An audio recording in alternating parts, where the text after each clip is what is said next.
Está começando o MFcast, podcast do MF Rural. Hoje vamos ter aqui abordar um assunto que é pastejo rotacionado. Vamos falar um pouco da pecuária com relação à agricultura. Hoje nós vamos ter um assunto um pouquinho diferente.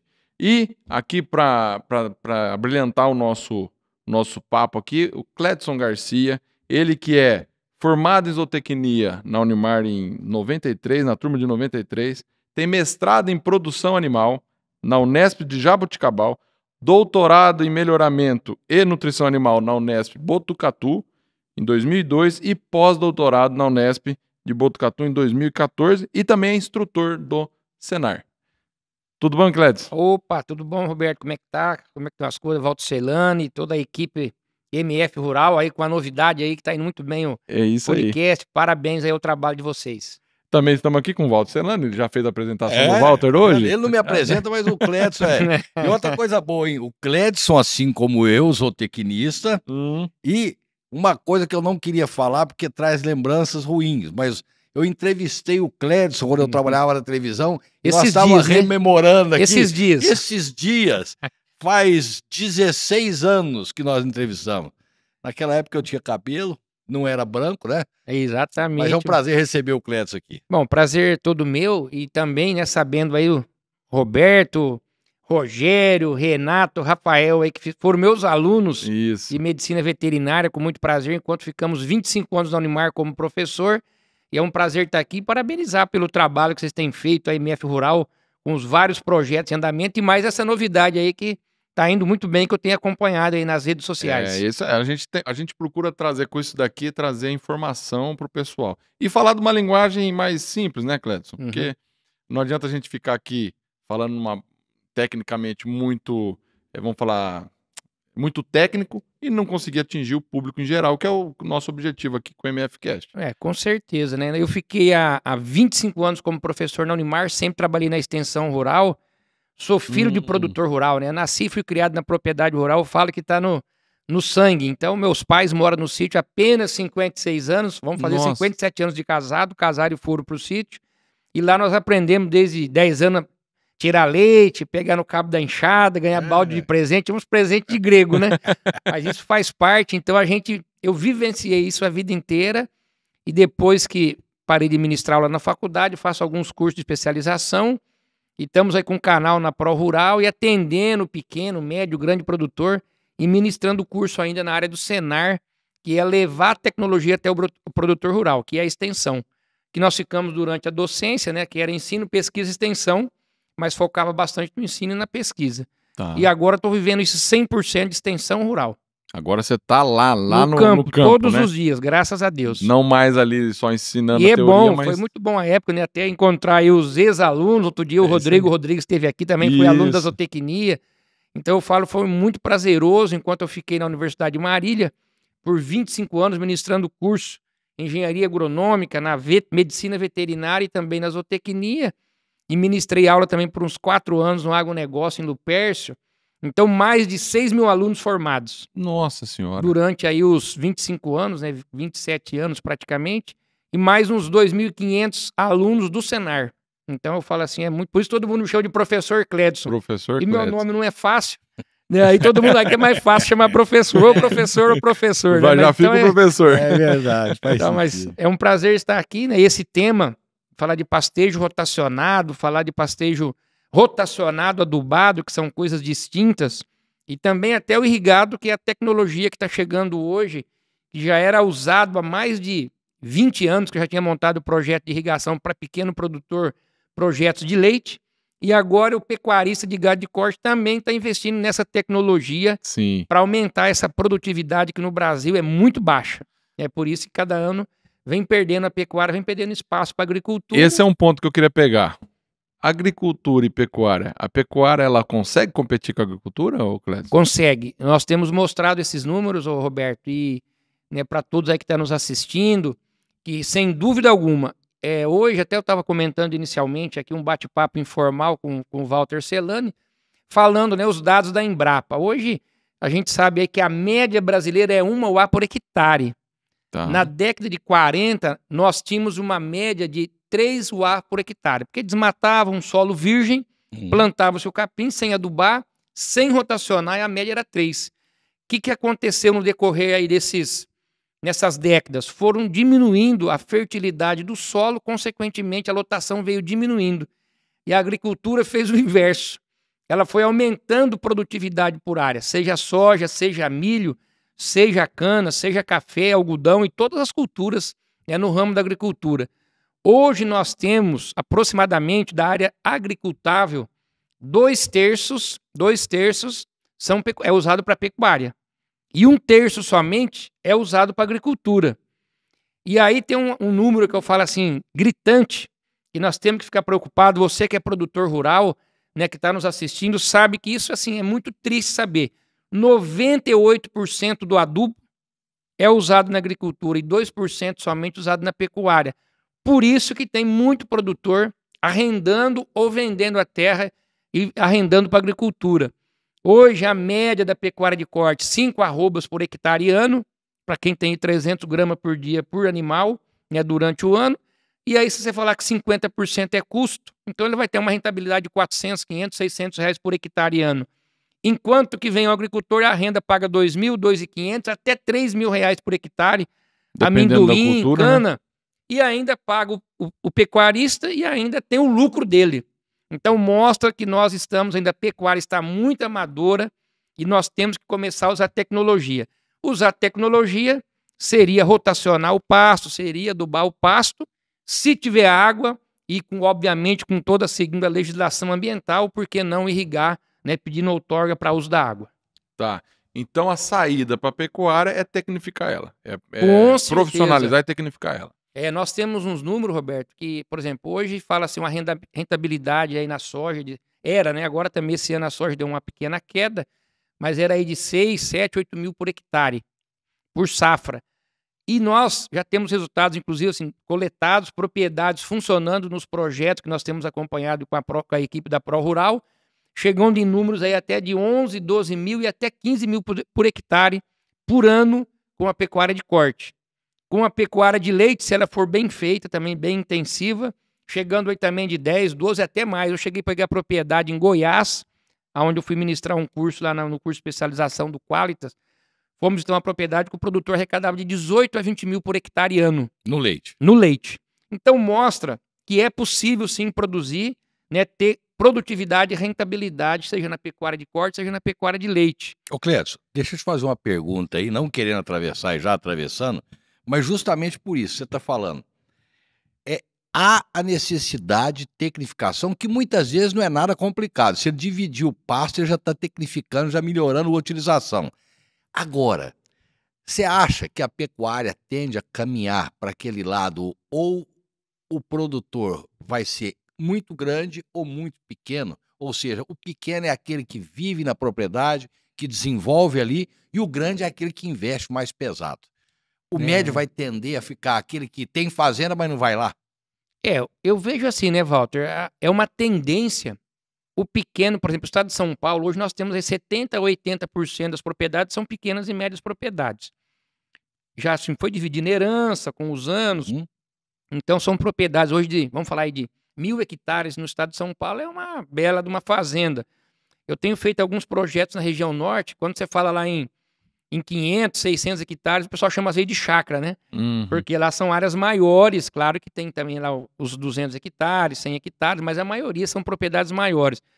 Então eu vejo que a agricultura familiar, né, que é esse pequeno produtor, ele vai ficar, porque ele não tem custo com mão de obra, ele mesmo, com a família que vai trabalhar. O médio vai ter que tecnificar, senão ele acaba arrendando para a agricultura.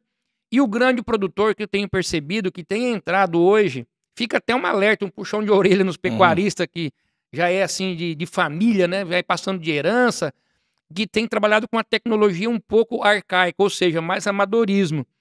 Quem tem investido são empresários que estão entrando agora no segmento, que não entende nada de pecuária, mas ele contrata um profissional, seja um zootecnista, um médico veterinário, um agrônomo, um técnico agrícola, para dar um suporte técnico. Então ele está usando tecnologia. Enquanto que aquele que vive há anos já na atividade, que é décadas ali, que vem passando fazenda de herança de família para família. E esse geralmente ele assiste o Globo Rural ou assiste um programa que passa muito rápido, são pequenas informações. É bem superficial as informações. E aí ele acaba achando, claro, que é um programa bom. Só que às vezes a pessoa ali não consegue pegar as informações necessárias e aí ele acaba não pagando um técnico achando que é caro. Eu falo sempre, um bom profissional, independente da área, o que ele recebe é uma pequena parcela do que ele aumenta em produtividade. Então vale a pena contratar um profissional, fazer um projeto para passar de 1 UA por hectare, lembrando que 1 UA é um animal de 450 quilos de peso vivo, e passar, por que não, 2 UA por hectare, talvez simplesmente com rotacionado, começar a dividir pasto. Então a gente vê propriedades grandes, né, piquetes, pastos grandes, o animal anda muito, tem compactação, degradação de pasto, forma trilho, forma erosão, por erro de manejo. Hoje, por exemplo, eu estive numa propriedade que há 2 anos e meio nós montamos lá um rotacionado, a média era 100 litros de leite, uma propriedade de leite, que hoje tira 250, 300 litros de leite, e eles não tinham capital na época para montar a cerca, só fizemos os mourões, os esticadores e eucalipto tratado, tudo meio foi com bambu tratado, da própria propriedade, está lá funcionando até hoje. Então, assim, tem maneiras baratas de você, porque muita gente fala assim, eu não vou fazer porque gasta-se dinheiro. Isso. Mas tem que começar a usar tecnologia. Eu falo sempre o seguinte, faça o possível hoje e deixa o impossível para amanhã. E aí, na verdade, o pastejo rotacionado, para quem tá escutando, o que que é? Nada mais é do que você pegar aquele pasto e dividir ele, correto? É isso? Exatamente, Roberto. E aí a divisão, se for gado leiteiro, por exemplo, basta um fio de choque. Então, exatamente, funcionou, né? Porque eu já fui em algumas regiões, por exemplo, na região Nordeste, o pessoal faz muita cerca para cabra e ovelha. Sim. Cerca para cabra com 12, 15 fios de arame. E o pessoal, até em próprio Rondônia, região Norte, Tocantins, agora que estão começando a usar cerca elétrica. O objetivo da cerca elétrica é reduzir o custo de produção para fazer, porque tem que dividir pasto. Eu falo sempre o seguinte, dividir pasto, o pasto rotacionado é que nem você pegar um prato executivo, né, pegar ali um à la carte, um prato feito, que vai a quantidade que você precisa comer naquele dia. Então nós vamos oferecer para a vaca, para a búfala, para a ovelha, para a cabra, aquilo que ela precisa no dia. Quanto mais oferta de forragem, dá tempo de o animal selecionar, maior o desperdício de pasto. E, consequentemente, o animal vai ter perdas por acamamento, perda por degradação. Aí, quando o pasto está rapado, começa a ter compactação de solo, pelo casco do animal, também pelas gotículas da chuva. Então, são erros de manejo. Então, quando você respeita, o animal vai ficando 1 dia em cada pasto, ou 2 dias em cada pasto. Consequentemente, dá tempo de crescer raiz e crescer folha e você aumentar a produtividade. Simplesmente rotacionar, você passa de 1, vai para 2 UA por hectare. Se adubar, vai para 4, 5 UA por hectare. E se irrigar, nós temos conseguido média de 10 UA por hectare e até mais que isso em alguns projetos. Então aí, mas na verdade, o cara, vamos lá, comecei agora a rotacionar, eu primeiro não vou investir em adubação nem irrigação. Vamos começar do simples, né? Vamos falar, a pessoa começou, vamos começar do simples. Porque não adianta a gente querer também colocar tudo na cabeça da pessoa que não vai, né? Então você começa do simples. Porque, na verdade, o rotacionado você vai aumentar quantidade e qualidade, né? Isso, perfeito. Também, não só quantidade. O que eu sempre falo é assim, eu falo, faça o possível, arroz com feijão. Isso. Então, se você começar a rotacionar, você já deu o primeiro passo. Mas nós temos que pensar, quem trabalha com produção animal, com produção de ruminantes, eu falo que o tripé da produção nós temos que enxergar os 3 fatores importantes, solo, planta e animal. Então, começamos a dividir o pasto. Segundo momento, né, fazer uma análise química do seu solo para você conhecer, até uma análise química e física para ver a estrutura, quanto de argila, quanto de areia. Segundo passo, né, depois que você já dividiu, começar a fazer ali uma calagem, uma gessagem, uma adubação. E, obviamente, nesse momento você vai começando a aumentar a sua lotação. Claro, tem que fazer uma avaliação, e uma coisa importante também, para quem vai rotacionar pasto, isso aqui está o Walter, né, que é colega aí também de profissão, sabe disso. Se o animal tiver se no pasto tiver mais de um tipo de gramínea, o animal sempre vai ter preferência por uma primeiro. Então ele começa a pastejar aquilo que ele gosta mais e vai deixando aquela segunda opção por último. O que vai acontecer com isso? Você vai degradar aquela gramínea que ele prefere mais e deixar aquela outra que ele prefere menos. Então, quando for trabalhar com rotacionado, o que é muito importante é ter um tipo só de gramínea naquele pasto, para o animal não ter preferência e você ter um aproveitamento melhor da sua pastagem, do seu pasto. E quando você faz o rotacionado, você também diminui a possibilidade de plantas invasoras também, né, Cleber? Isso, não, aí outro ajuda ponto, também, né, né? Roberto, que assim, isso é muito importante. Inclusive, hoje até tem um vídeo aí no nosso canal, no nosso Instagram da Pro Rural, eu peguei enxadão, nós fizemos uma limpeza de pasto hoje. Coisa Aí eu boa. falei, vamos mostrar que o professor Clédio só não põe a mão na massa Põe a mão na também, né? massa Porque eu sou também. filho de produtor, fiz isso a vida inteira. E hoje tem vídeo lá, inclusive, né, mostrando assim a limpeza do pasto. Porque você começar a adubar um pasto, não pode ter ervas daninhas. Sim. Até porque tem algumas ervas daninhas que são tóxicas.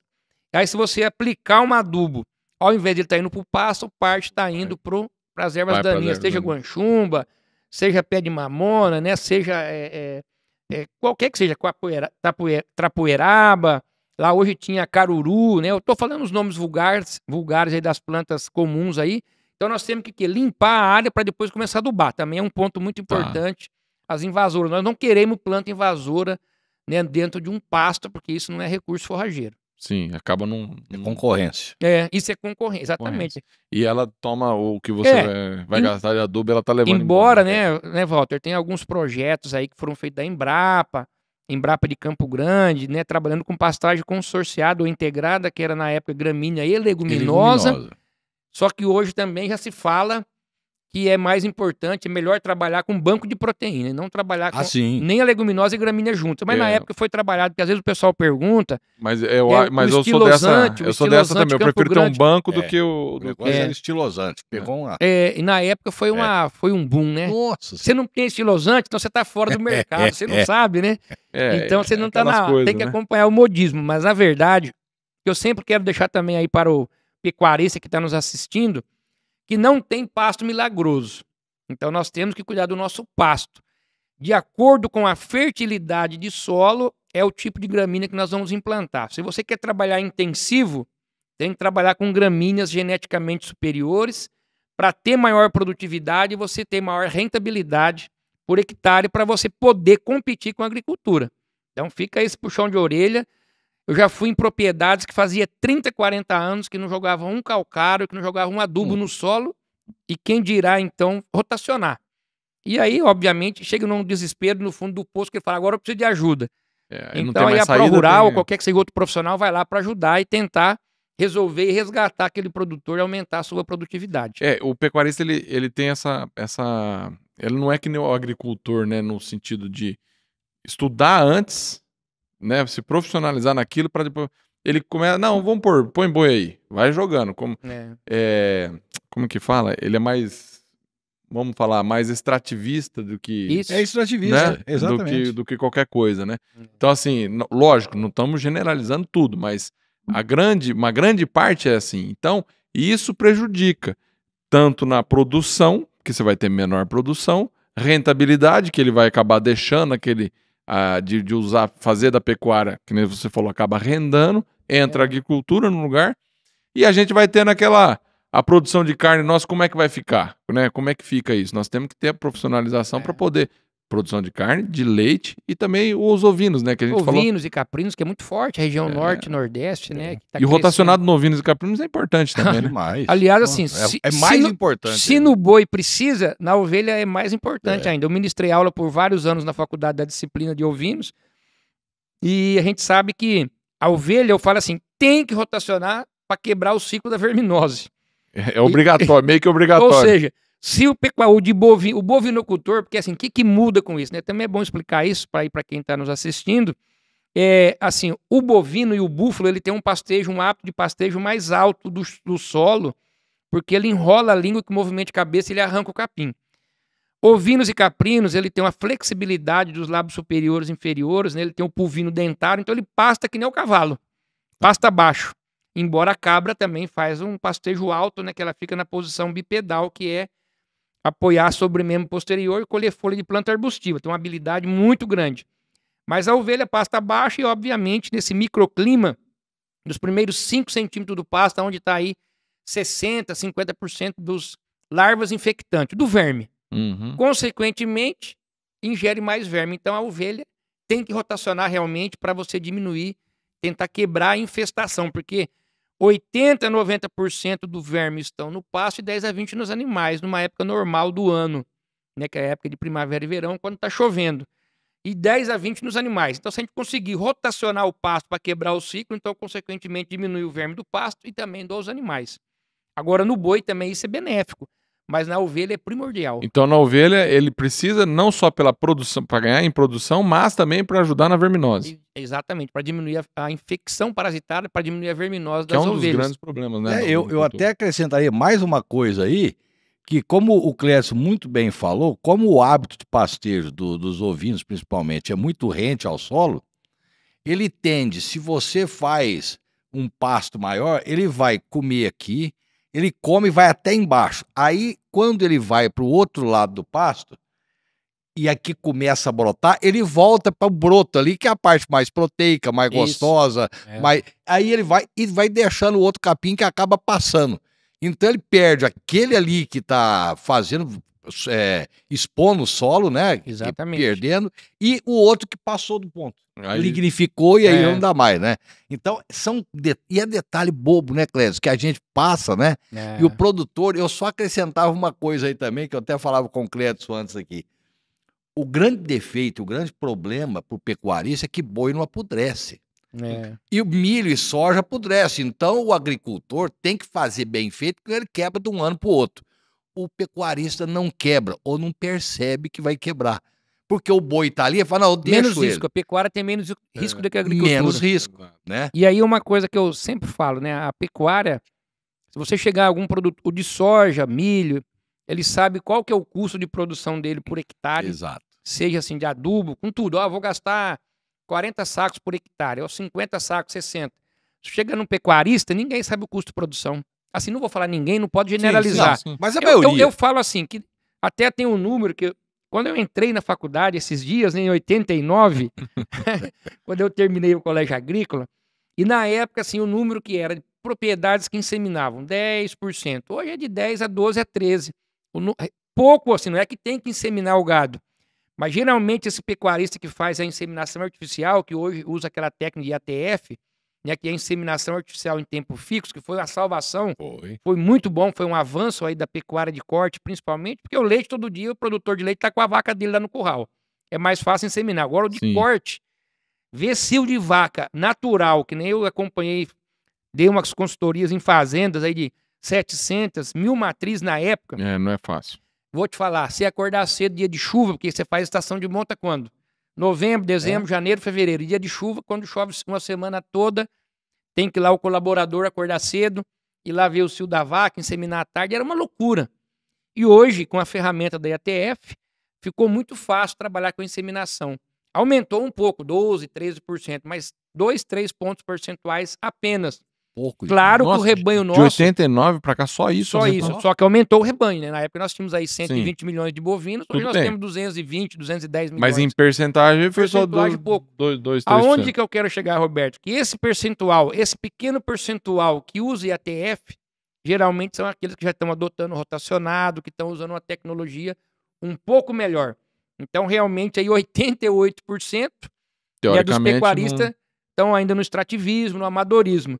Então fica um puxão de orelha aí, você tem que entrar no outro grupo, sair do produtor de pasto, né, de produtor rural e tornar um empresário rural. A pecuária tem que mudar, tem que seguir o caminho da agricultura para ter resultado produtivo, financeiro, positivo. Então nós temos que mudar esse conceito aí da pecuária. Mas você sabe que eu vou falar uma coisa aqui, eu acho que assim, a agricultura, ela tem essa profissionalização e tudo mais, porque também a gente vê uma grande... Eu percebo isso no mercado.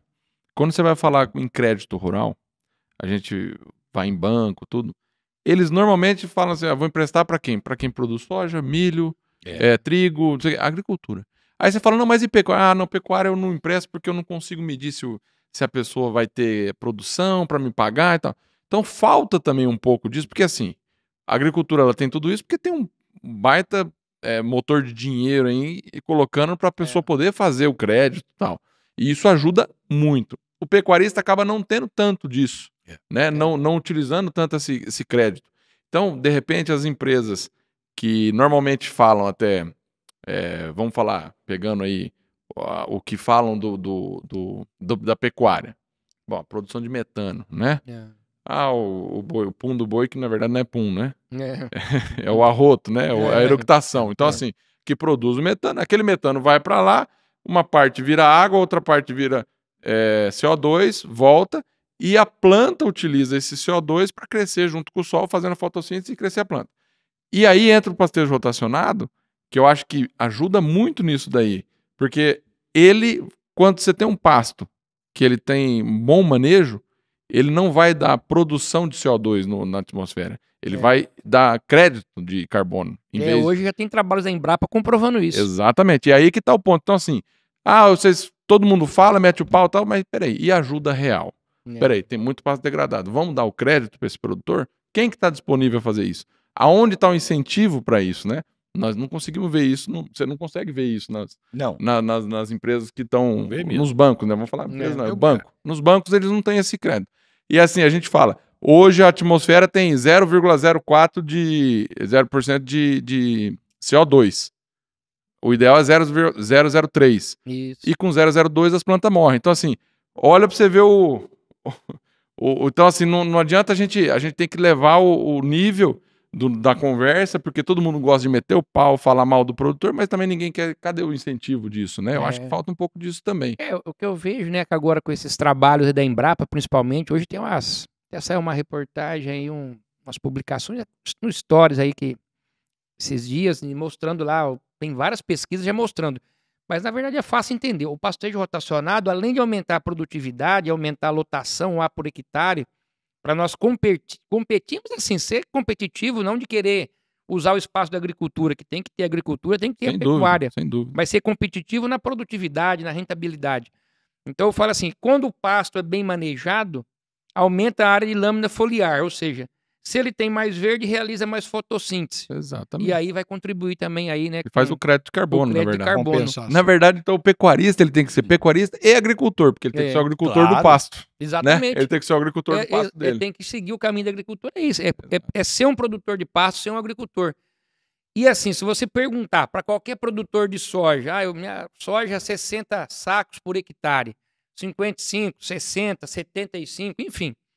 Se você chegar milho, mesma coisa, 100 sacos por hectare, 120, 140. Se você perguntar para a cana, é 50, 60, 100, 120 toneladas por hectare. Mandioca, 30, 40 por hectare. Se você perguntar para o produtor quanto você produz de arrobas por hectare ano, ele não sabe. Ninguém sabe. E quanto menos o número. Por isso que eu falo puxão de orelha aí nos pecuaristas que não fazem, nós temos que profissionalizar e pensando nesse aspecto que eu falo que é muito importante. E eu até falo uma maneira prática para mostrar a importância, por que o pasto rotacionado, às vezes o produtor não para pensar.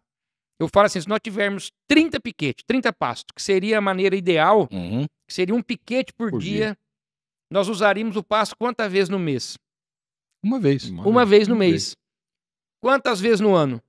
12 vezes. 12 vezes no ano. Se nós pegarmos 365 dias menos 12, o pasto vai descansar 353 dias. Dá tempo de crescer raiz e crescer folha. Por isso que não degrada e por isso que aumenta a produtividade. É muito fácil entender. Agora, quando você tem lá o gado, solta o gado, fica 2 meses no mesmo pasto, ou às vezes até 3, 4, por isso que degrada e por isso que diminui a produtividade. E comentando, né, Roberto, aquilo que você comentou de ter incentivos, de ter financiamentos na área da pecuária, é que a agricultura é mais dinâmica. Você pega lá uma soja, 120 dias colhe, o milho 150, 180, mandioca, tudo bem, é mais demorado um ano, cana uma vez por ano dá o corte. Então a pecuária acaba assim, se você pegar um animal, desde que tenha lá a inseminação, 285 dias, 9 meses e meio, né, a gestação, aí para você desmamar o bezerro, que seria o ciclo mais rápido, faz a conta, vamos dar 15, 18 meses praticamente para você ter a rentabilidade. Então é demorado. E se for engordar o boi, vai mais 1 ano e meio. Então, isso aí demora, o ciclo é mais longo, e aí acaba aí a rentabilidade. E também tem uma, né? Eu dou mais um puxão de orelha. Geralmente, eu vejo muito produtor de leite, produtor de corte, às vezes ele pega o financiamento, ao invés de comprar a vaca de leite, comprar... Aí ele quer trocar a caminhonete. Aí é o erro. Ele não investe, mas deveria ter uma cobrança, fiscalização dos órgãos que estão liberando recursos, para ir lá assim, você vai comprar a vaca de leite. você vai comprar a vaca de corte, ou comprar o boi de corte, seja novilha, seja bezerro, e você vai comprar o adubo. Que às vezes libera o custeio, o cara no adubo passa, mas ele tem a nota para ir lá e conseguir o dinheiro no banco e acaba não aplicando. Aí fica naquela. Aí é pior, porque ele não investiu em tecnologia e aí ele tem o banco para pagar. Exato. Aí começa a entrar em decadência, né? Porque Exato. ele começa a descapitalizar, porque ele não investiu em tecnologia, mas ele pegou o dinheiro para investir. Você pode ver, a agricultura, não, o cara pega e ele investe. É muito comum na minha região onde meus pais moram, que é ali próximo ao Paraná, município de Rancharia GC, que é um distrito, tá na divisa do Rio Paranapanema. E lá, assim, quanto que você vai gastar por hectare? Vou gastar 45 sacos. Já sabe o que você vai produzir. Se correr tudo normal, a chuva na época certa. E a pecuária nós não temos essa profissionalização, né? Aí é isso exatamente aí que o banco pega. É. Ele fala assim, não, aqui eu tenho como saber quanto que ele vai produzir, pode dar uma quebra aqui, mas já faz o cálculo, ele sabe mais ou menos o que vai produzir para ele poder pagar o banco. Mas dá também para fazer essa conta na pecuária. Dá. É que não tem pessoas fazendo. O grande problema é que a sua observação foi feliz demais. Essa questão do banco. O banco quer emprestar volume muito grande de dinheiro para um cara só para ele ter menos trabalho possível. Exato. Isso é uma coisa interessante. Agora, eu faço uma pergunta aqui, uma provocação. O leite, a pecuária de leite progrediu muito mais que a pecuária de corte, no meu modo de ver. Em tecnificação, em tudo mais. Por que eu acho? Porque houve uma certa exigência da indústria com condição, com qualidade de leite, com tanque de expansão, com ordenha, que foi fazendo com que o produtor, se você tiver isso, eu pago melhor. Se você for botar no latão, eu vou te pagar pior, não vai ter jeito. E isso foi ajudando. Carece um pouco, Cledson, da pecuária de corte ser mais incentivada pela própria indústria, pagando melhor, ou não convém para a indústria pagar bem? É bom que fique ruim para pagar nivelado por baixo? O que eu percebo é assim, o que falta, inclusive eu ministrei essa disciplina também na agronomia e na medicina veterinária nos últimos anos, eu fiquei lá uns 8, 10 anos, que era a extensão rural e na agronomia, comércio e cooperativismo. O que falta, tanto na pecuária de leite e na pecuária de corte, é o pessoal ser mais unido. Quando eu fui para Nova Zelândia em 2011, lá tem um órgão que chamava Beef and Lamb, que cuidava da cadeia todinha da carne de cordeiro e da cadeia da bovinocultura de corte. Carne de boi, carne de cordeiro, esse órgão responsabilizava pelo fomento, pela pesquisa, resolver o problema do produtor e organização da venda. Então ele já sabe para que eles vão vender, de acordo com a raça criada, sistema de produção. E no Brasil, eu percebo assim, lá na Nova Zelândia, por exemplo, o leite, vou falar do leite. Quando está caindo o preço do leite, todos os produtores de leite começam a secar as vacas que estão no final de lactação. Qual que é o objetivo? Diminuir a oferta de leite. E aí consegue reduzir a oferta, consequentemente, não cai o preço, ou o preço se mantém, ou até aumenta às vezes. O problema é que no Brasil falta essa união. Eu falo assim, se todo mundo combinar, não vamos mandar lá, caiu muito no laticínio, nós não vamos mandar. Claro, vai ter que fazer queijo, claro que um produtor grande às vezes vai ter uma dificuldade maior, porque vai dar muito queijo. Mas o pequeno, médio, consegue diminuir essa oferta por um período. O laticínio fica doido. Imagina o boi, que nem o boi saiu de 340, 350 reais a arroba, está aí hoje em 350, 250, 240, até 210 na região norte, que eu sei que eu tive lá esses dias. Mas se todo pecuário falar assim, eu vou vender o boi agora só para pagar as contas. E aí, o que vai acontecer? Diminui a oferta. Frigorífico, ele vai ficar com a escala curta. Já você pega frigorífico, nós sabemos aqui na região do estado de São Paulo, 2.000, 3.000 funcionários, colaboradores na indústria. Se o produtor deixar de vender, se tivesse uma união, uma cooperativa do bovinocultura de corte, uma cooperativa forte na pecuária de leite, aí, consequentemente, não acontecia o que aconteceu. Eu aí acho a indústria assim, frigorífica ganhando muito, porque estava exportando, principalmente quando começou o boi China, e a pecuária e o produtor não tem o que fazer, porque aí os grandes confinadores fecharam, a gente fala que está vendendo muito travado a arroba do boi, né? Então os grandes confinadores vendendo assim, minha custo da arroba está em 320 na época, e eu vou vender 350, estou ganhando 30 reais por arroba. Tá bom, um exemplo, aí ele fechava. E foi os grandes confinadores que colaborou com que, assim, o frigorífico ficasse com escala longa. Para ele é ótimo. Aí ele fala, você liga lá um pequeno produtor que vai vender 50, 100 bois lá.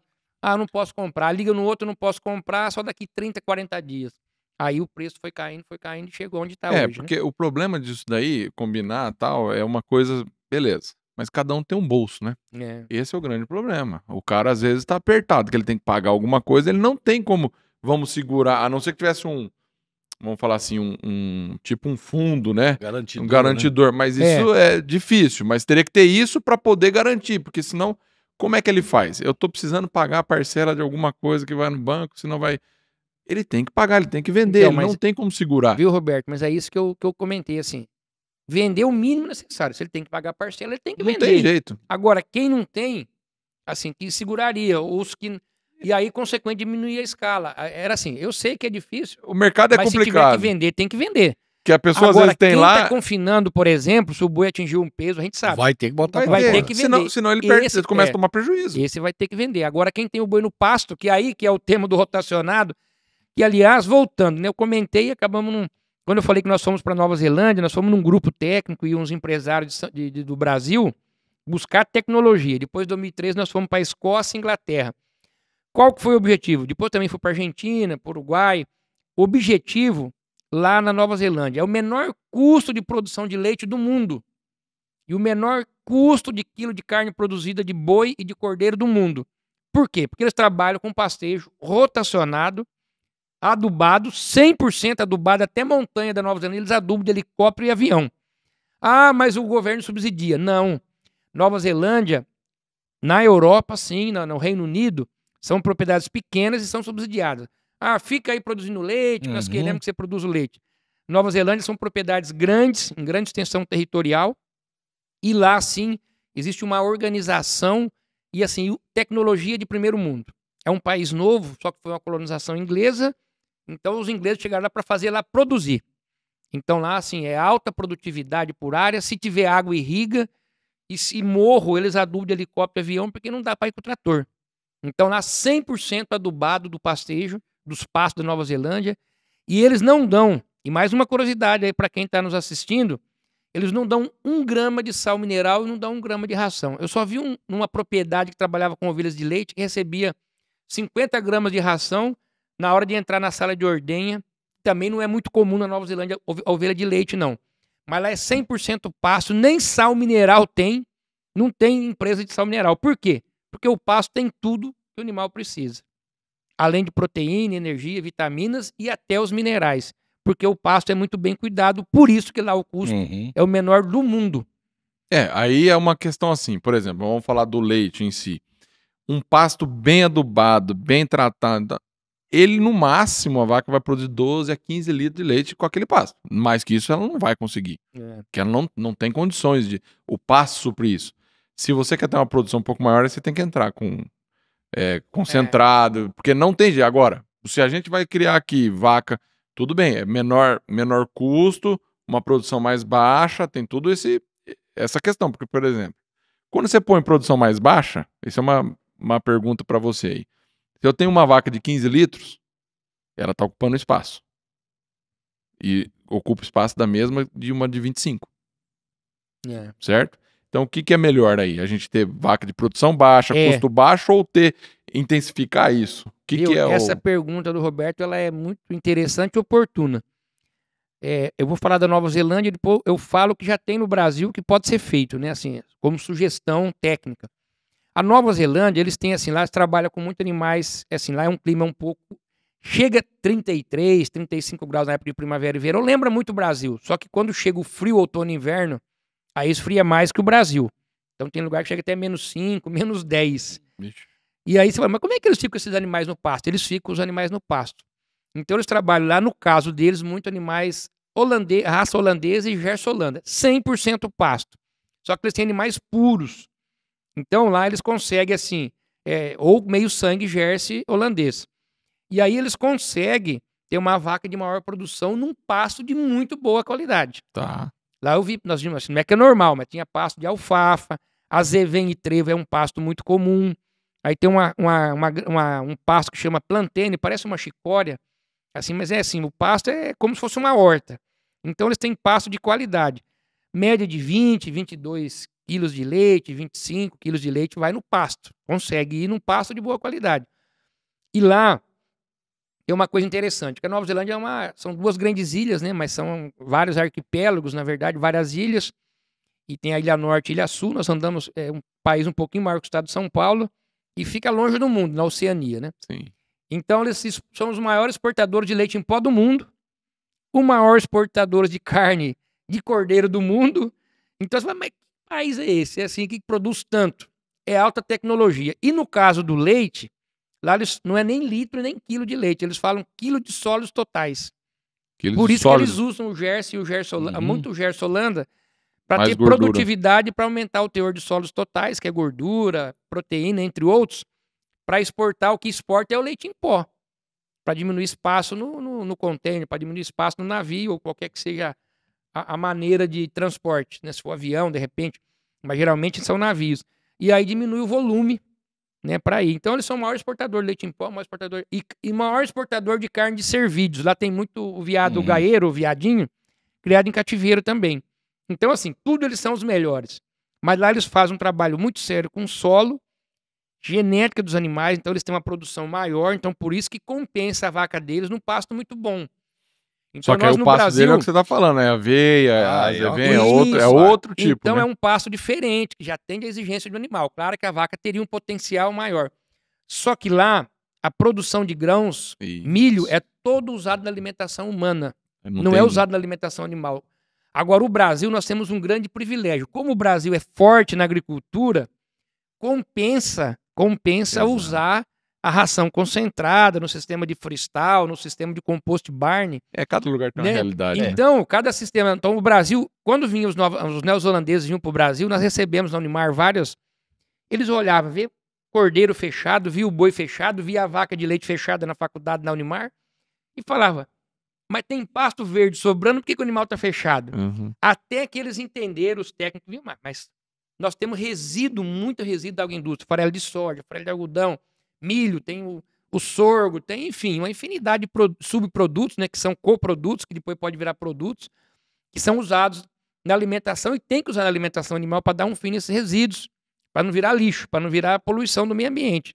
Aí eles começaram a entender. Então o Brasil compensa trabalhar e já tem, né, o Walter mineiro, sabe, é da gema lá, como quem gosta de queijo, hoje mais da conta, né, doce de leite. Em Minas, o que acontece? Hoje já está também, nós temos aqui em Lins o projeto da Fazenda Floresta, com girolanda, com vacas de alta produção, pasto adubado, irrigado, só que eles complementam também no coxo, porque são vacas de alta produção e porque nós temos fartura de resíduos da agroindústria. Mas eu vejo assim, o caminho é esse, é trabalhar com gado, por exemplo, girolanda, um gersolanda, também no Brasil, que eu já conheço algumas propriedades fazendo isso, e trabalhar com pasto de qualidade para diminuir custo de produção e, obviamente, complementar para que essa vaca com concentrado, para que ela chegue aí, né, em potencial de 30 quilos de leite por dia, até 35, já vi até 40 quilos de leite, vaca no pasto e complementando no coxo. E né? esse complemento que você fala, na época da seca, como é que funciona o rotacionado no caso do leite? Que chega lá, secou, tá na época da seca, a gente tem que entrar com volumoso, silagem de alguma coisa, ou continua? Roberto, eu falo assim, as técnicas de conservação de forragem, por exemplo, a Nova Zelândia, quando é 100% pasto, só fazendo uma analogia, é assim, na época da primavera e verão, eles estão fazendo lá, é muito usado o silo bag. Nova Zelândia inteira faz isso, que nós andamos na Nova Zelândia inteira. Todo lugar tem o silo bag ou feno, aqueles pacotão de 500, de 1.000 quilos, e eles armazenam, aproveitam o excesso na primavera e verão para fornecer na seca. Só que a diferença deles, para reduzir custo, eles deixam aquilo tudo alinhadinho no pasto. Chega na época de outono e inverno, eles vão abrindo e, claro, tirando aquele plástico, o animal come lá no pasto. Uma das perguntas de um brasileiro, de um produtor que foi junto, falou assim, mas chega a perder 20%, 30% desse feno que vocês fazem, fica lá, porque o animal pisa, defeca, ele não come. Eles falam só que vira adubo, vira matéria orgânica para o pasto. E eles não têm o custo de pegar aquele feno, levar para um barracão, teria que ter um barracão. Aí depois tem que ter o trator, o transporte, depois tem que ter o transporte para pôr no coxo, tem que ter o coxo, tem que ter a mão de obra. Não compensa, é melhor ficar no pasto. Então, por isso que a Nova Zelândia tem o menor custo de produção do mundo. porque eles são muito profissionais. Otimizam demais, né? Otimizam. Assim, a Nova Zelândia é campeão em cerca elétrica, né? Sim. Você sabia que todo equipamento de cerca elétrica, não vou falar o nome de empresas que trabalham no ramo, mas é a líder do mundo com qualidade para trabalhar com cerca elétrica e rotacionado e adubado. Por isso que era um sonho meu de consumo ir lá conhecer a Nova Zelândia. No Brasil, então nós podemos adaptar isso, né? Trabalhar com girolanda, que é um animal muito adaptado, muito usado em Minas. Já vi vaca girolanda, produtor médio, pasto médio, dando aí 5 quilinhos de ração, nem usando aquela receitinha de bolo de 3 para 1, né? 3 litros de leite e 1 quilo de ração. Dando 5, 6 quilos, vi vaca já de 45 litros de leite, num pasto médio. Claro, é uma vaca muito boa. E vi uma vaca, eu falei assim, eu não acreditei.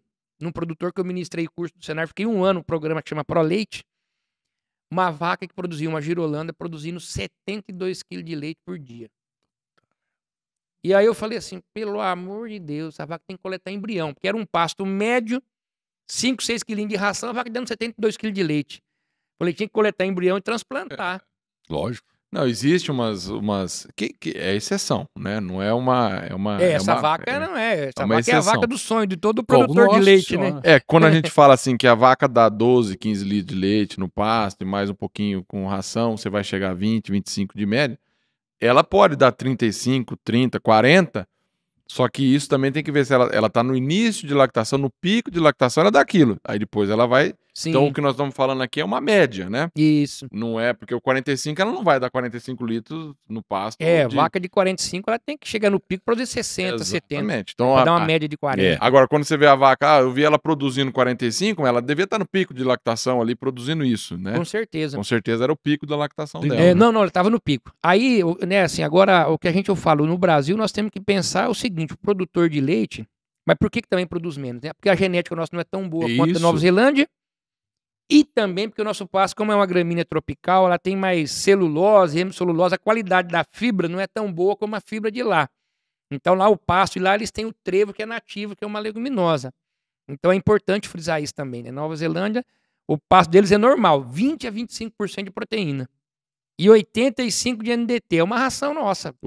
Por isso que nós temos que fornecer ração no coxo. Nosso pasto tem 12, 14% de proteína bem adubado. Se você pegar uma aveia, chega a 16, 18, mas nós não vamos conseguir chegar de 20 a 25 como na Nova Zelândia. É totalmente então, diferente. É uma ração já, né? Uma sistemas de produção diferentes.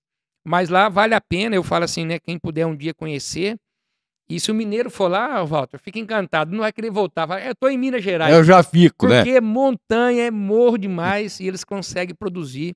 E lá eles são muito profissionais. Lá é o seguinte, é uma coisa, né, também que fica um puxão de orelha no nosso produtor rural, no nosso pecuarista, é o seguinte, invista em tecnologia para você aumentar a produtividade e rentabilidade. Sair da zona de conforto, do amadorismo e começar a usar tecnologia, seguir o caminho da agricultura e tornar um produtor de pasto, que realmente esse é o caminho. Senão vai começar a continuar arrendando para a agricultura e cada vez onde for a área agricultável, né? E tratorável, como o pessoal chama às vezes, onde o trator trabalhar, vai entrar a agricultura, se nós não correr atrás do prejuízo. Então, de modo geral, a pecuária ela pode sim, e às vezes até superar o valor da agricultura, né? Perfeito. Em rendimento por hectare. É isso. Esse já tem propriedades, né, na qual aí a ProRural nós temos acompanhado, tem conseguido esses números. Se é um percentual ainda muito pequeno, mas é possível perfeitamente ser competitiva com a agricultura. E esse é o caminho, né? Nós que trabalhamos, eu falo, nós queremos ver a pecuária cada vez mais crescendo. Já somos dos maiores produtores de carne do mundo, né? Sim. Agora imagina quando a gente sair de 1 OA e for para 2 OA por hectare. Maria. Nós saímos de 210 ou de 220 e aí é milhões importante... de bovinos, nós vamos para 440 milhões de bovinos. E é importante dizer, sem derrubar demais. mais nenhum pé de nada, né? Sem derrubar nada. Esse é o ponto. E nós temos uma área que nós podemos ainda assim desmatar legalmente. Estados Unidos, né, o número lá é assim, não sei se vocês já chegaram a ver o número, 20% de área legal, reserva, 80%, claro, cidades e agricultura e pecuária.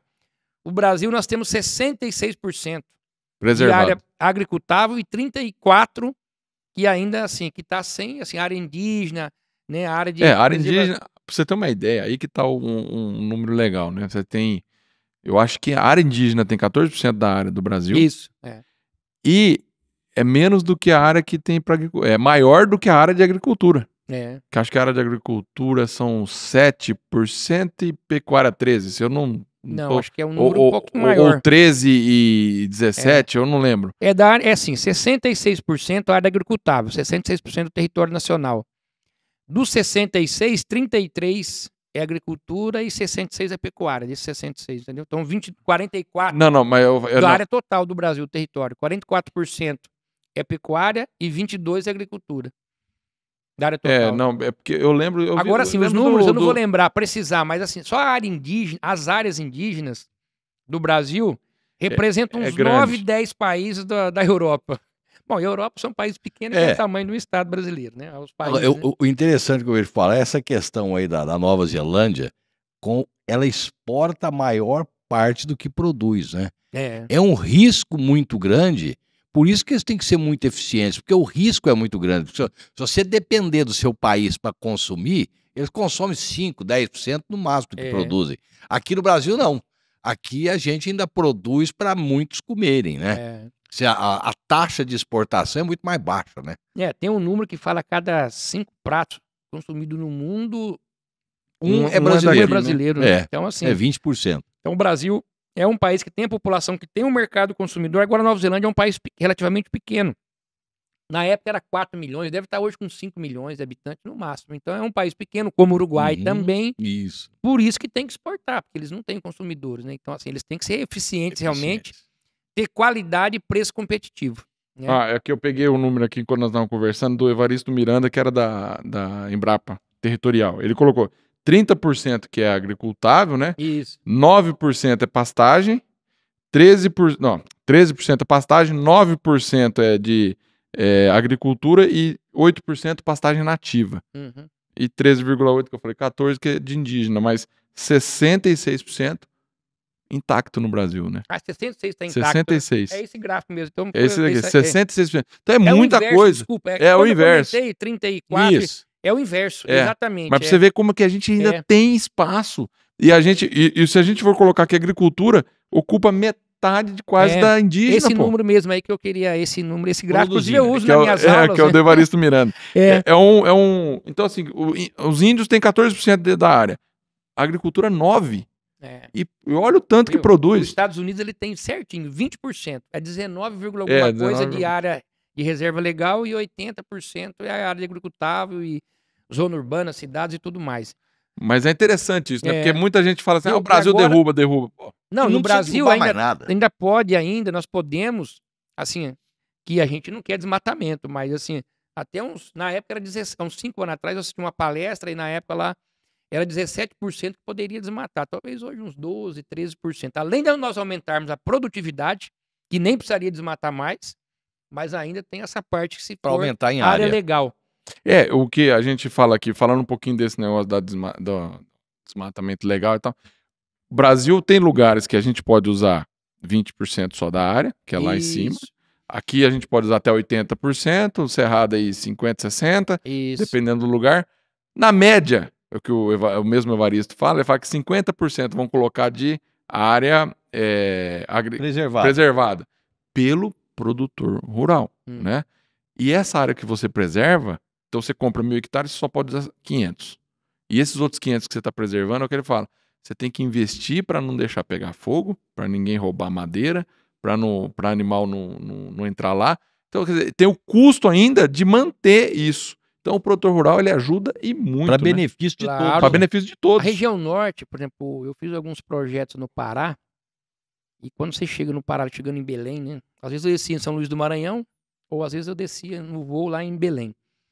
Quando você está chegando, você vê assim, muito desmatamento. Você conversa com produtores, tem área que tem um pessoal lá que invade as terras também. Os 80% que não pode desmatar, o pessoal faz uma picadinha e começa a desmatar a fazenda que é eu vou falar assim, o ladrão de madeira, mas não é o termo bonito, mas assim, a pessoa que é o que vai vender madeira ilegal. O beneficiário ilegal. O beneficiário ilegal. E se você avisar, às vezes o produtor sabe, fala assim, estão desmatando lá a minha madeira, a minha floresta. A reserva. A reserva. Ele fala que não tem o que fazer. Então, olha para você ver como que é a Complicado, situação. não é fácil. Complicado. Então, E esse aí, controle, né? o controle é difícil, porque o Brasil não é Nova Zelândia, né? É. Nova Zelândia é Não, Nova Zelândia é um pouquinho maior que o estado de São Paulo. Pois né? é. Por isso que é muito mais fácil organizar. É né? Você muito mais pegar o fácil Brasil, organizar. ver a Bahia, ver o Pará, tá o doido. tamanho do Não, O estado. como que Brasil é organiza isso? continente, né? Não é país, É um né? continente, exatamente. É muito difícil você organizar culturas totalmente diferentes Viu? de um lugar do E o outro. Brasil tem assim, né? Tem um potencial de crescimento da população, nós podemos aumentar a produtividade. Quando nós fomos o maior frigorífico de cordeiro da Nova Zelândia, que abatia, chama Heinz, que é uma cooperativa, na verdade, abatia 30 mil cordeiros por dia, né? Caramba. Ele falou assim, ó, qual que é o sonho de vocês? Ele brincou, falou assim, vender carne pro Brasil. Carne de cordeiro pro Brasil. Porque ele falou, vocês têm um mercado assim para crescer. Então, o Brasil está crescendo a população, vai crescer ainda mais. Você pegar a densidade demográfica, norte, nordeste, né? Quer dizer, Nossa Senhora. aliás, o nordeste, né? Só voltando, eu falo o Brasil, a gente fala assim, centro-oeste, sul e sudeste. Tá com uma tecnologia média, norte e nordeste tem tecnologia também, mas tem lugar, tem área, momento de crescer muito a tecnologia lá. O Nordeste, né, pouca gente sabe, eu tenho feito alguns projetos lá, aonde tem água, se chegar água, uma transposição que aconteceu aí do Rio São Francisco, é uma coisa fantástica. Tem terrenos, áreas lá no Nordeste que não precisa de 1 grama de adubo. Em algumas fantástico. regiões. Falta o quê? Falta água. Se tiver água, o Brasil tem aonde crescer. Nas regiões que já estão crescendo, mas está crescendo ainda também no Nordeste, aonde tem água para irrigar. O solo é muito fértil, é muito bom. E o Norte e Nordeste tem uma característica interessante. Praticamente aí 30 graus para cima o ano todo. Então o pasto cresce. Se for adubado e irrigado, cresce o ano inteiro praticamente. Vai ter o fotoperíodo negativo das gramíneas tropicais, só que ele vai ter aí produtividade bem maior do que produz aqui na região sul, sudeste, centro-oeste. Isso é um fato. Eu visitei propriedades lá no Nordeste, é fantástico. Quando você olha assim, você fala, meu Deus, não Áreas parece irrigadas, que você tá... só você vê Luiz Eduardo Magalhães, Sim. Petrolina, região que é onde são os maiores produtores de frutas e pasto e tudo que você imaginar, soja, milho, né? E você sabe por que, falando em produção de fruta, por que a fruta lá é tão doce? É o BRICS, né? É o teor de água que você controla com... Porque ela fica doce quando tem o estresse hídrico. Isso. Então ela tem o estresse hídrico, ela fica... Então se você conseguir controlar isso de tirar água onde tem água, e depois jogar água na hora que... A fruta fica aquela doce. E você sabe também, não doce pode, como não mel. pode ter excesso de água, né? Você pega aqui o estado de São Paulo, às vezes tem alguns meses, por exemplo, janeiro aconteceu alguns meses de chover, 500, 600 milímetros em um mês, é muita água. Enquanto que lá, pelo fato de não chover, a irrigação é geralmente na fruta, principalmente, é gotejamento, precisa de 50, 60, 80, 100 litros de água por dia aquela planta, aquele pé de fruta. Fica pingando e já vai o adubo e não molha as folhas. Se não molha a folha, dá menos doença, dá menos ataque de insetos. Por isso que são as melhores frutas tropicais do mundo, porque não tem, se não chove, não dá doença, você evita usar agrotóxicos defensivos e, consequentemente, você tem uma fruta, além de assim, não é orgânica, mas quase orgânica. E com um BRICS aí bem mais doce do que as outras regiões. Muito mais outros países, né? E quem come tudo é a Europa, né? Quase. É pra Europa. Exatamente. Eles adoram as frutas tropicais, né? Que recado você daria? Nós estamos acabando aqui já quase 1 hora. Passou rápido, hein? Passou rápido demais. Achei que Já passou 1 hora? Passou rápido demais. Bom demais. E eu queria assim, qual o recado pro pecuarista que está querendo procurar um jeito de melhorar a sua produtividade? Qual o primeiro passo dele? O que eu falo sempre é o seguinte, né, Roberto? Quando a gente faz uma visita técnica, seja aí um agrônomo, um zootecnista, um médico veterinário que trabalha na área de extensão rural, eu falo assim, quando você chega na propriedade, eu sempre falo, faça o possível hoje, o impossível amanhã. Primeira coisa, o capital que ele tem para investir, quanto ele quer investir, porque não adianta você falar assim, vamos irrigar o pasto, custa 12, 15 mil reais por hectare para usar essa tecnologia. Só que no estado de São Paulo, Paraná, se você pegar aí que 60, 70, 80 mil reais o hectare, você está investindo 20% do valor da terra em tecnologia e quadriplicando, né, 10 vezes mais, às vezes, a lotação que você tem na pecuária normal extrativista. Dependendo da região, se a terra é barata, às vezes você vai falar assim, vou gastar quase o valor da terra, ou talvez até mais o valor da terra. Por exemplo, no Nordeste tem lugar que custa 3, 4, 5 mil hectares ainda. Você vai gastar 3 vezes mais em tecnologia, às vezes fala, pô, será que compensa ou não compensa? Mas eu falo, quanto você quer investir? E começa fazendo, primeiramente, numa menor porção. Geralmente, eu falo o seguinte, depende do capital de investimento, por isso que é muito importante esse número. Você vai pegar recurso no banco ou não. Começa fazendo ali em 10%, 20% da sua área. Cuida do que está bom, não deixa degradar esse pasto. Aí 10% ao ano, não, o melhor seria 20%, particularmente, tecnicamente falando. O Moacir Corsi, né, que é o papa do pastejo rotacionado no Brasil, da Exalc, de Piracicaba, sempre a gente fala, eu recomendo isso, 20%. Então você cuida de 20%. Se nós tínhamos 1 moá por hectare e você passar para 5, todo o gado que você tem, vamos supor que seja 100 hectares. Então todo esse gado que está em 100 hectares, 5 vezes 20, caberia nos 20% da área. Uhum. Aí o que eu faço com os outros 80 hectares? Você arrenda, você arrenda para pôr gado, você arrenda para plantar amendoim, que aliás na Marília e região, Sim, aqui é muito forte. é uma tecnologia, se você entregar para plantar amendoim, vem depois muito nitrogênio. Ali onde você dá assistência, na Terra Verde... A Terra Verde faz isso. Eu fui lá visitar o Guilherme, 20%, ele me... 20% da área. Quando chegar no 5º ano, você reformou 100% da área. Então é isso. Ali mesmo eu vi, onde você já dá assistência há uns 4 anos lá. Né, exatamente. Eu vi isso daí. Então eu falo assim, né? Começa fazendo em 20%, você caprichou, capitalizou, aí você pega 20% no ano seguinte, aí no outro ano você pega 20%, com 5 anos você está com 100% da área toda aí bem manejada, com pastejo rotacionado. Mas temos que sair dessa zona de conforto, né? Sair de 1 moá por hectare, chegar em pelo menos 2.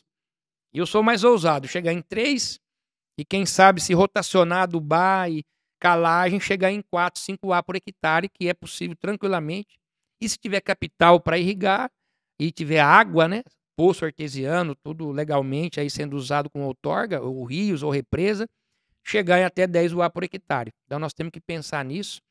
E, obviamente, aquilo que você comentou na vaca de leite, no bovino de corte, tem uma reserva na época do outono e inverno. Sim. Uhum. Isso nós temos que fazer, porque nós não temos como produzir a média ao longo do ano. Lembrando que nós temos 4 estações do ano, né? Primavera, verão, que é ótima produção de pasto, clima favorável. Outono e inverno, se você olhar até as árvores começam a cair as folhas, né? E tem toda aquela fisiologia da planta. E depois no inverno, que pode ter geadas, pode, né, diminuir as precipitações pluviométricas e, consequentemente, então por isso que vem aí. Quem irriga, nós temos a possibilidade de entrar com pastagem de inverno na nossa região. Tá. Aí a Veia Preta, hoje mesmo... aqui é muito bom para eu, por exemplo, hoje eu fui numa propriedade que nós, né, estamos com a Veia Preta, que é para usar para vaca de leite. E vai muito bem. Se você irrigar, você pode, inclusive, adubar. Hoje nós adubamos lá um piquete, vai adubando um piquete por dia de aveia, e daqui 20, 30 dias nós estamos com um pasto lá com 18% de proteína. Show de bola. Então eu falo isso aí, eu falo pro pecuarista, fique atento, use tecnologia, cuide do seu solo, que é uma preciosidade, é um bem precioso. Investir em genética dos animais é primordial, porque se você tem um pasto bom, você vai melhorando a genética do seu rebanho, seja gado de corte ou gado de leite, para você aumentar a sua produtividade e rentabilidade da sua atividade. Então vamos lá, contrate um profissional, veja o seu capital disponível, comece com uma pequena área, invista em tecnologia e invista em genética. Perfeito. Ponto final. Esse é o ponto. Assinado, carimbado e protocolado. Resumo bom. Foi bom. E como que nós fazemos para quem quiser te encontrar? Como é que é? É no Instagram? A Pro Rural nós temos o Instagram, nós temos o canal no YouTube, é só digitar aí Pro Rural. Né? Nós também temos aí também o telefone, não sei se... Pode, o telefone, claro. 14-99882-3154, né, que é do nosso escritório. Nós estamos aí à disposição. Temos muita informação, eu falo de graça, eu falo para quem às vezes não tem condição de investir no profissional. Assista nossos vídeos no canal do YouTube, acompanha nosso Instagram, tem lá bastante informação. E, obviamente, quem quiser profissionalizar e um acompanhamento mais próximo, por que não procurar o escritório da Pro Rural?